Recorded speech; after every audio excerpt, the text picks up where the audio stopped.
जगत तो प्रभु के हाथ का खिलौना है। वे चाहें निग्रह संग्रहे प्रभु, वे चाहें तो दंड दें और चाहे तो वे कृपा करें, ये दोनों में स्वतंत्र हैं। उनके ऊपर किसी की चलती नहीं है। तुमको विधाता ने ऐसा क्यों कर दिया, तुम्हारा नौकर है विधाता? अरे जो उनके मन में आया सो कर दिया। प्रभु सन कछु न बसाए। और देखो, पथेच्युतम तिष्ठति दिष्ट रक्षितम गृहे स्थितम तद्विहितम विनश्यति। बहुत प्यारा श्लोक है। जीवत्यनाथोपि तदीक्षितो बने गृहेपि गुप्तस्य हतो न जीवति। लिखने लिखाने योग्य श्लोक है महाराज। जब भाग्य अनुकूल होता है, बहुत ध्यान से सुनो, तो कीमती से कीमती चीज रास्ते में गिर गई, और भाग्य दैव अनुकूल है तो लंबे समय के बाद वो व्यक्ति चल करके अपना समय श्रम पैसा खर्च करके तुम्हारी गिरी हुई वस्तु पहुंचा देता है। अथवा महीना 2 महीने बाद वहां से निकले तो तुमको अपनी गिरी हुई वस्तु वहीं मिल जाती है। और जब दैव अनुकूल नहीं होता तो तिजोरी में ताले के भीतर बंद की हुई वस्तु वो मिट्टी हो जाती है। सोना भी मिट्टी हो जाता है, असली नकली हो जाता है। इसलिए घर में चाहे जितनी सुरक्षा हो, पर दैव अनुकूल न हो तो घर में भी व्यक्ति मर जाता है।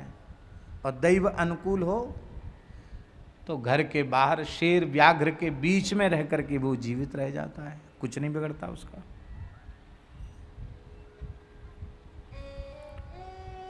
देखो,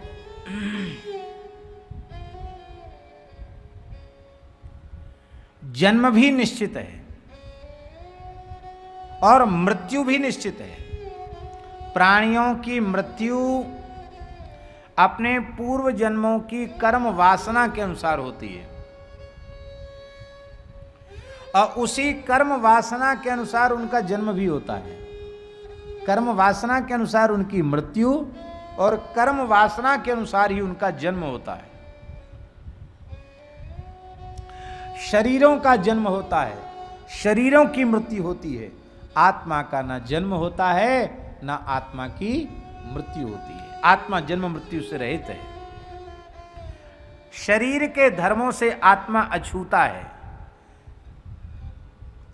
तस्या गुणैरन्यतमो निबध्यते। कैसे? बोले इदं शरीरम पुरुषस्य मोहजम यथा पृथक भौतिकमीयते गृहम यथोदकै पार्थिव तेजसैर्जनः कालेन जातोद्गतो विनश्यति। आप अपने घर में रहते हो, मकान में रहते हो।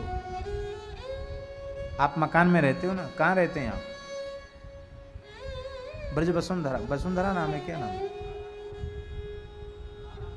राधा गोल्फ, उसमें आपको एक जगह मिली हुई है, उसमें आप रहते हैं, मकान में रहते हैं। रहते तो आप मकान में हैं, पर मकान में रहकर मकान से अपने को अलग समझते हैं कि नहीं? मकान में रहकर भी मकान से अलग अपने आप को समझते हो कि नहीं?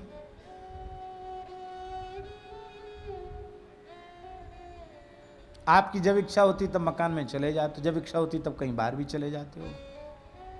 मकान आपको बांध के पकड़ के तो नहीं रखता। मकान में रहने के बाद भी मकान से आप अलग हो। ऐसे ही शरीर में रहकर भी आत्मा शरीर से सर्वथा अलग है। शरीर में रहकर भी शरीर से अलग है।